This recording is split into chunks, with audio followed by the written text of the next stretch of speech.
Isang mapagpalang gabi po sa ating lahat. Muli ako si Mieta Sebastian and welcome to our daily devotion with Pastor Russell Ocampo. And today, our devotion tackles about life is a fighter jet. So our scripture is Psalm chapter 90 verse 12. So NIV version. Teach us to number our days that we may gain a heart of wisdom. So, ASND version, turuan mo kaming pahalaga ng aming mga araw upang magkaroon kami ng karunungan at puso.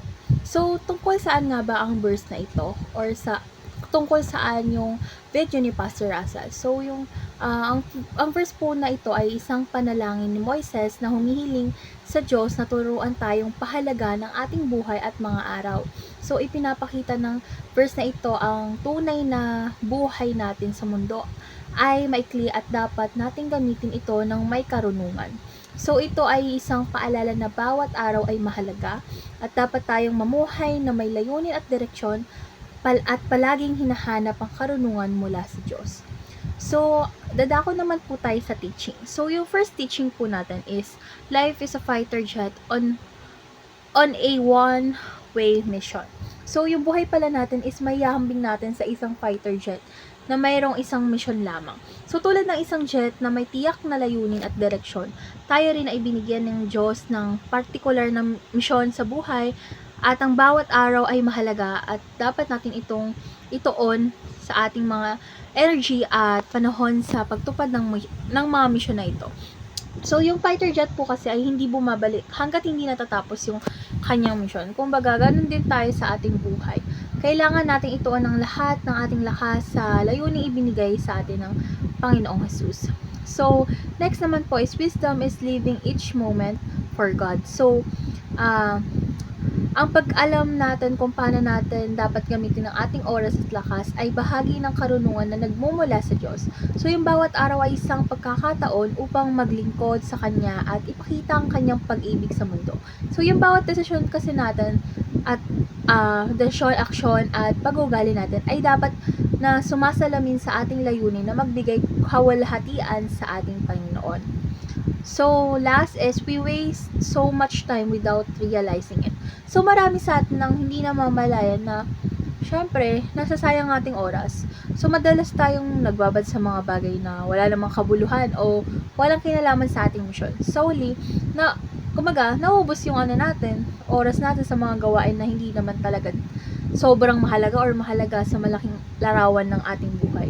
So, yung paalala kasi dun sa verse na yun, pinapaalalahanan tayo ni Moises na mag-isip tayo ng malalim at tingnan kung paano natin ginagamit ang bawat araw na ibinibigay ng Diyos. So, dadako naman po tayo sa ating application. So, yung application naman is first, spend all our fuel on our God-given mission. So, dapat pala tayong naglalaan tayo ng lakas at oras sa ating misyon na ibinigay ng Diyos. Kasi tulad ng isang fighter jet na gumagamit ng lahat ng kanyang gasolina para maabot ang target. Tayo rin ay dapat na magpatuloy ng walang humpay sa pagtupad ng ating layunin at ang pag-alalay ng ating oras at lakas sa gawain ng Diyos ay nagpapakita ng ating dedikasyon at pananampalataya sa Kanya. So, next is avoid the chores and other time wasters. So, maraming bagay sa ating buhay ang maaaring maging hadlang sa ating misyon.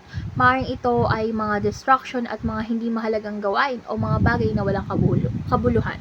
Kumbaga, dapat tayo maging mapanuri at disiplinado sa paggamit ng ating oras upang hindi masayang ang mga pagkakataon sa paglilingkod sa Diyos. So, last application is hit the target no matter what.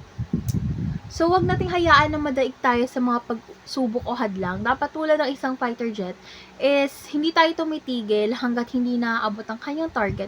Kumbaga, tayo rin dapat ay magpatuloy na may determinasyon at lakas ng loob. Sa pagtitiwala sa Diyos at pagsunod sa kanyang kalooban, maabot natin ang ating layunin at magagampanan natin ang misyon na kanyang ibinigay sa atin. So, next naman is, dadako tayo sa discussion. So, our discussion is, what are your time waster? So, for me kasi, ito yung para sa akin, yung pinaka nasayangan akong oras is yung nakasama ko yung papa ko. Kasi, my mother and my father is separated when I was 5 years old. So, dahil doon is nagkaroon din ako ng galit sa papa ko na ayoko siyang makita, ganun. Hanggang sa dumating sa point na nagka-cancer siya. Yung cancer niya is 2012, meron na siya. Kaso, yun parang wala pa rin, parang hindi ko pa rin siya kinikilalang tatay kasi yun nga dahil doon sa nangyari sa hiwalayan nila mama. So, nung dumating na yung 2018, doon na yung binawian siya ng buhay. Tas doon ko pa lang siya napatawad. So, lahat nung mga ako kasi, malakas yung loob ko magpatawad sa iba. Pero hindi ko kayang patawarin yung sarili kong tatay. Ayun yung pinakamasakit sa part ko as nagpapatawad. Kasi, kaya kong patawarin iba, pero hindi ko kayang patawarin yung sarili kong tatay. So, nung time na yon, nagsisi ako. Kumbaga, gusto kong ibalik lahat ng oras na nasayang para lang makasama ko siya, makilala ko pa siya ulit, ganun. Kaya para sa akin, ayun yung pinaka nasayang na pagkakataon. Tapos, para sa akin din is yung kapag yung sa school, super super mahihain ko, as in. So, ang daming opportunities na nasasayang, ang daming oras na nasasayang para sa akin. Kasi dapat mataas yung grades ko. I mean, sobrang, mataas naman grades ko, pero hindi yung expected ko na grades. Kasi nga, syempre, wala rin akong efforts. Kumbaga, dahil sa pagiging mahihain ko, is nasasayang yung efforts, tsaka time ko. So, para sa akin, yun talaga yung mga, mahalagang oras na kailangan nating, pagtuunan, kailangan kong pagtuunan. Kasi, for me, sa pamamagitan ng pagkilala sa mga ito or sa pag-alala ng ito is maaari nating mabago yon or baguhin ng iyon at mga ituon yung mga oras sa mga bagay na nagdudulot ng tunay na halaga sa inyong buhay at inyong misyon. So, sa paggawa nito or sa kilala nito is magiging productive tayo or ako at mas makakamtan natin yung layunin na ibinigay sa atin ng Diyos.